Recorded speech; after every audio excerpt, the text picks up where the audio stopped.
Hi, and welcome to another home practice video with me, Poppy, of Poppy Pickles Yoga. We're going to focus on inversions today. So early in the week we've practiced shoulder stand and headstand, but we're not going to do those two poses today. There may well be reasons that you don't practice either of those. It might be that you haven't covered them in class with a teacher, so best to start practicing those at home without having had some guidance first. You also might have medical reasons why you might need to avoid headstand and shoulder stand. They can be quite strong poses. However, there's still plenty of ways we can get the benefits of inversions without doing either headstand or shoulder stand. So we'll do those together now. We're going to start with Adho Mukha Svanasana, downward dog. Okay. So this can be done, to a chair. So if you're feeling particularly tired or you stiffen the hamstrings, taking your hands to the seat of a chair, make sure it's not going to go anywhere, so you can always put the chair to the wall. And then stretching the outer hips back. It's a nice way to open up the trunk, especially if you're stiff in the hamstrings. So this can be a nice way to start.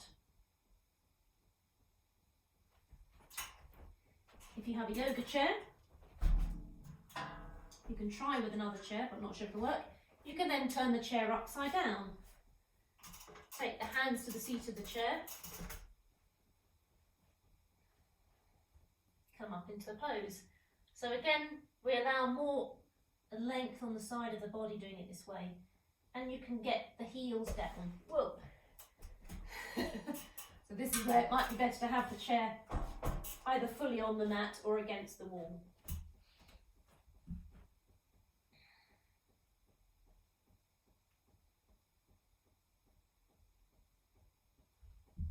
Okay.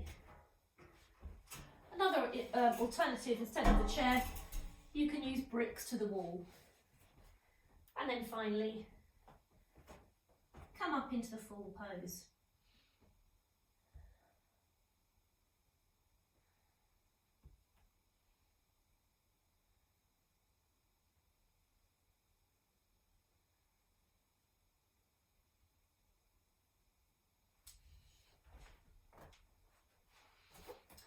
Okay, having done downward dog, we're going to move to Uttanasana.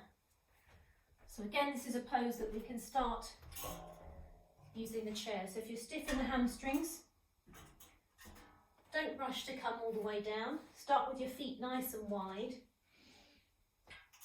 and bring the hands to the seat of the chair. So we have a nice flat back, legs straight, and this may well be enough stretch on the hamstrings. Those of you that are more experienced, it never hurts to go to the chair. We can work to get the length first, and then you can see if you can take the bricks. Keep the length on the body. Try turning the bricks down.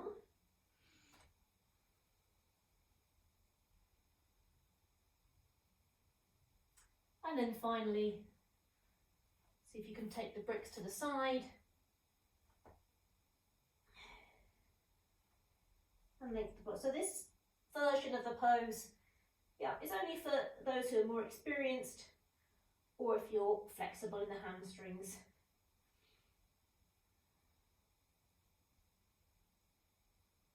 Okay, whichever version you're doing, look forwards and come up. The next inverted pose, so any pose where the head is lower than the heart counts as an inversion. We're going to do Parshvottanasana.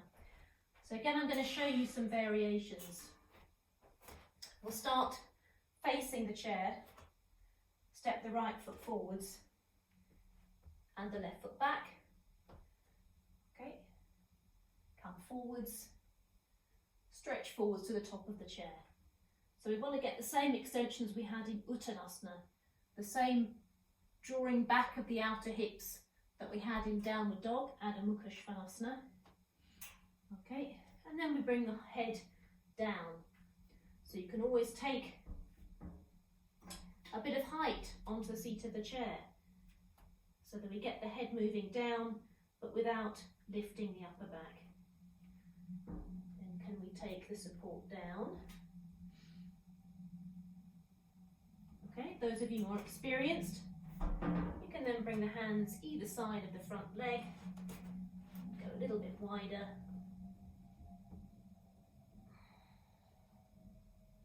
and lengthen forwards. Come up, stretch forwards, come up to standing. Okay, let's do on the other side. Stepping the other foot forwards, left foot, step back with the right foot, toes turned in deeply. Get your balance first of all. Turning the hips, lifting from the lower abdomen. Come forwards.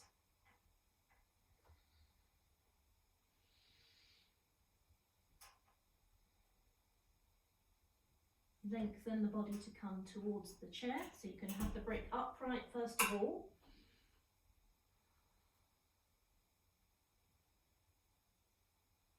So stay there if you need to. That's a good strong stretch on the front hamstring. And if you can, come down towards the front leg.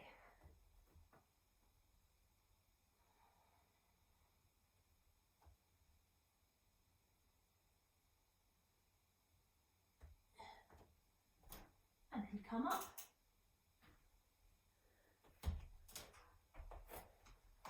Step the feet together. Parsvottanasana, intense side stretch. Okay, next we're going to come to Prasarita Padottanasana. So you probably won't need the chair for this one. Okay, you can take a bolster or a blanket and a brick.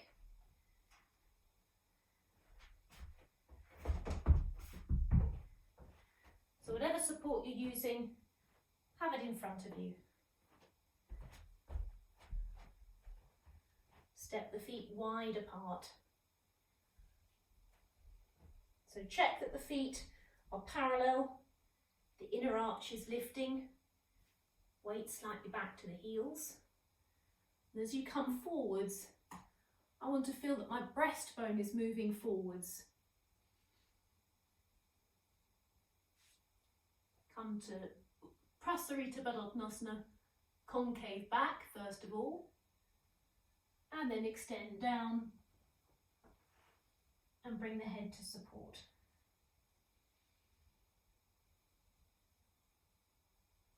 So whatever support you're using, make sure the shoulders don't drop forwards.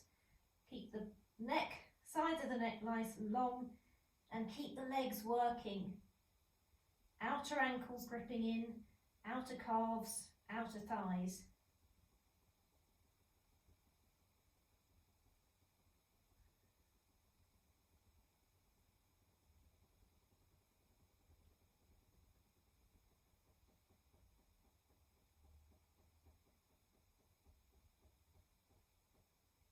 And then walk the hands forwards. Hands back onto your hips. If you need to, you can walk the feet together earlier. Step the feet together. Okay, right. Next pose is Dvipada Viparita Karani. And this is a fantastic pose, but it is quite strong and it's helpful if you have the yoga chair. So I'm going to show you. But if you don't have a yoga chair, you might need to go sideways on an ordinary chair. Okay, we're going to go to the wall.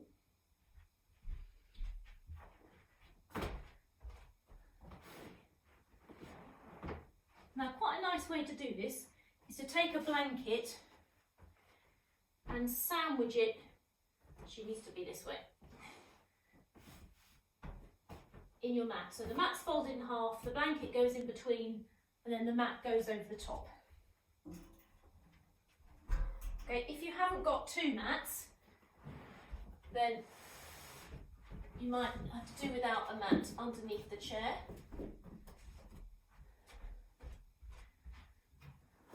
That's straight.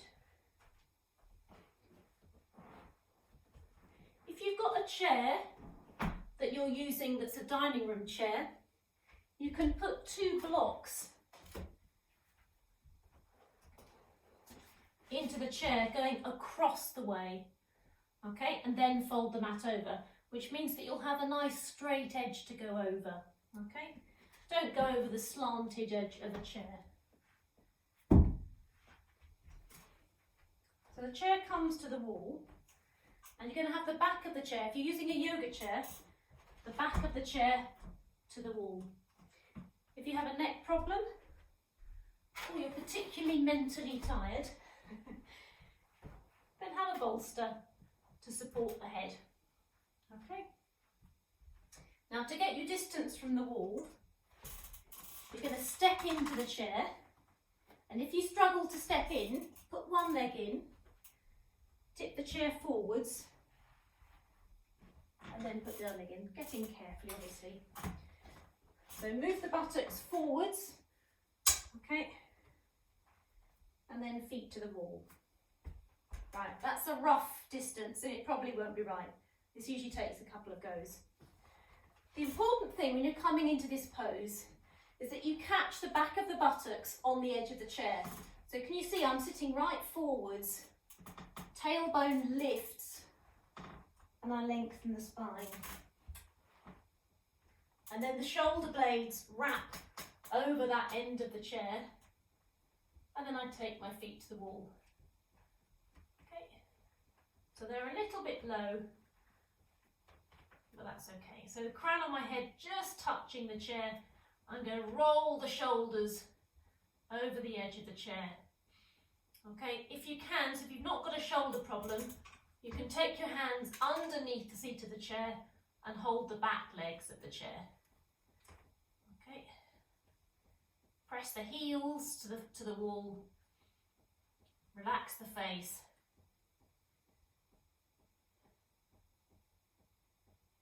And gradually let the shoulders coil more around the back of the seat of the chair.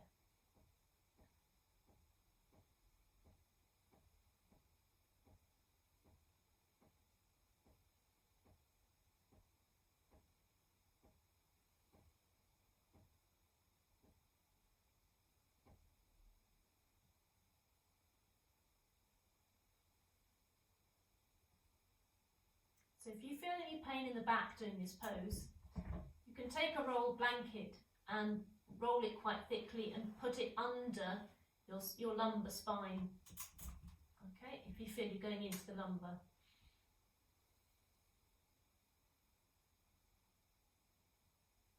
Okay, to come out of the pose, bring your feet back to the mat. Bring the hands back to the top of the chair, press the elbows down.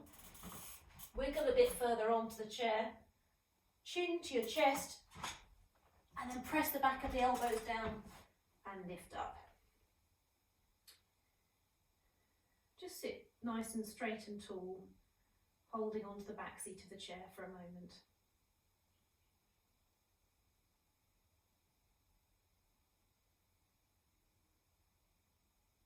Okay, and then to come out of the chair,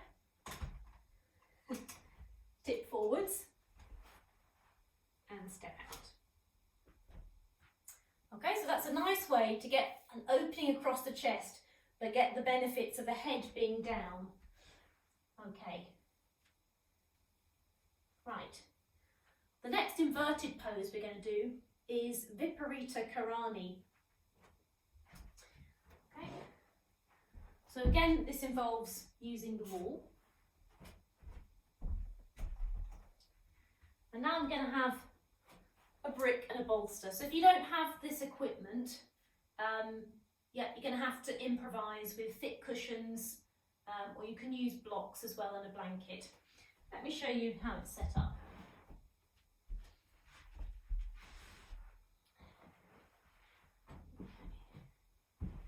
So I'm going to wrap the bolster in the mat and have the brick going in between the bolster and the wall. So it's on this narrow setting, okay, and that goes against the wall. And then I slide the bolster in. Okay, now I'm on carpet, so it's fairly soft. If you're on a wooden floor, you might want to take a blanket and thinly spread it out on your mat. Okay, to come into this pose, tuck my top in. It's not the most dignified. You're going to sit on the end of your bolster. And now I'm going to try and sit on the wall. So it helps if you get this top sitting bone up the wall, but stay quite close to the end of the bolster. Okay, bring your hands down onto the mat and then swivel. So because my top sitting bone is on the wall, I've now got the buttocks connected to the wall and I'm about in the middle of my bolster. Okay, come back onto your elbows. You can have an extra wiggle at this point to get the sitting bones back to the wall, and then lower yourself down and come onto the tops of your shoulders. Okay, so in this pose, you might need to wiggle in a bit closer again. You want to feel like your sitting bones are slightly dropping down into that gap between the bolster and the wall. The legs can be hip width apart, and then arms either out to the side like this, or you can take them out, just spread them out at 45 degrees if this isn't comfortable. Okay, so you can stay here for at least 3 to 5 minutes. We'll just do a couple of minutes here.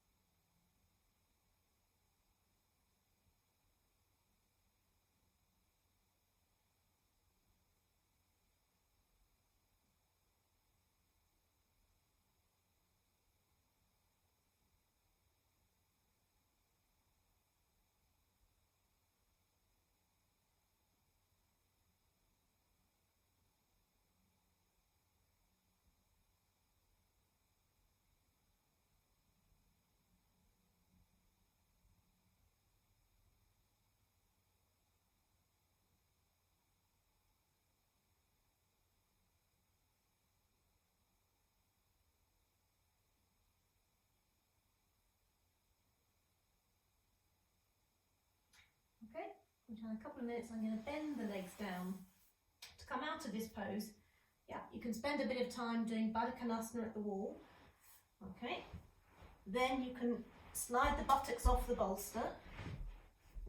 You can do cross legs on the bolster, Baddha Konasana on the bolster.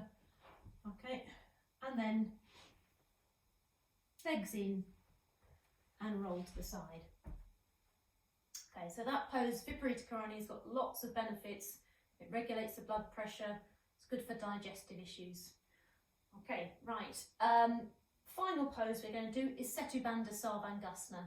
So this pose is usually recommended or given as an alternative for people who can't do shoulder stand. And also if you've got your period, you do this pose and not shoulder stand. So I'll show you the version with the blocks, taking the feet to the wall. Okay, you can also do this on the bolster, but I'm going to show you with the blocks.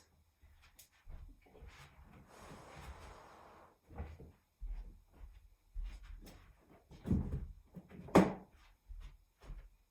So lots of ways to do Setu Bandha Sarvangasana. This way is quite a nice supported way. So I'm going to have 4 blocks and 2 bricks.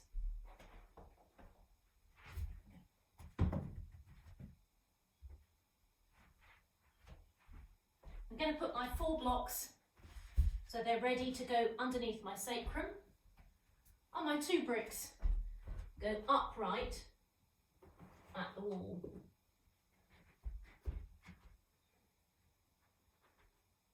Okay. I think they'll want to fall over, but let's see. So, tricky thing is to get your distance from the wall. You want to have your legs loosely bent, okay, with your feet to the bricks, and then have your blocks next to your hips, okay? So then the heels come in, press the hands down, lift onto the tops of the shoulders and lift the buttocks up. And then you might need to do this in stages, but if you can, you slide those blocks. Hopefully they'll be evenly stacked. And then rest the sacrum on the blocks. Now I'm going to, right, I'm too close to the wall. So if you're better to be slightly too close than too far, because then I can move my blocks a bit further away. There we go. Take my feet to the wall. So we want to be spread across the abdomen, legs slightly rolling in, so toes in, heels out on the bricks, and then palms facing the ceiling.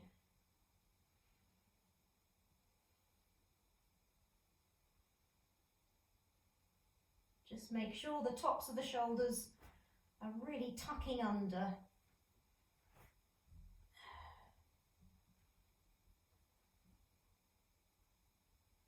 So again, you'd want to stay in this pose for a good 3 to 5 minutes. We'll just do a couple of minutes here.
Okay, and then bring the feet to the mat. Lift the buttocks up off your supports, slide the blocks out, and lengthen the tailbone back to the floor. Knees together, feet apart, and just stay for a moment with your back flat on the mat.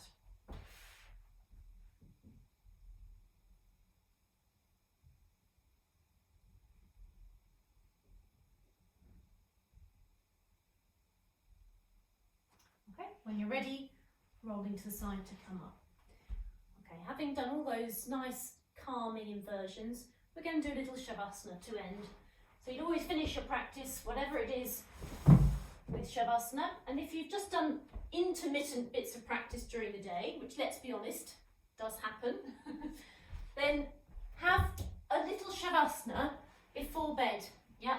So give yourself a good 3 or 4, 5 minutes lying somewhere flat next to your bed, so that you've done that shavasana pose, yeah, before the end of the day. Okay. So for shavasana, you can have a folded blanket for the head. Okay, you don't have to have it. Sometimes good to try without. And of course, you can have a bolster under the backs of the knees. If you have a back problem, yeah, it's nice to have the legs lifted slightly.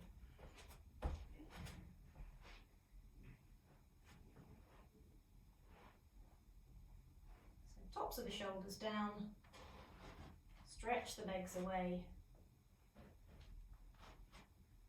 turn the palms to face the ceiling.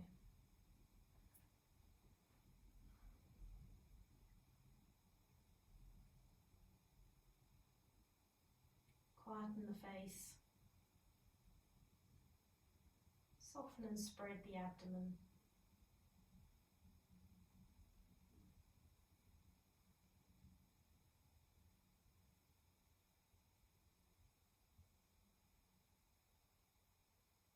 Release the tongue and the jaw.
quietly come out of Shavasana, bending the arms up, bending the legs up, rolling to the right hand side, eyes softly opening, and coming up to a seated position. Thank you very much. Any questions or comments, do post them below. I hope you enjoyed your practice today.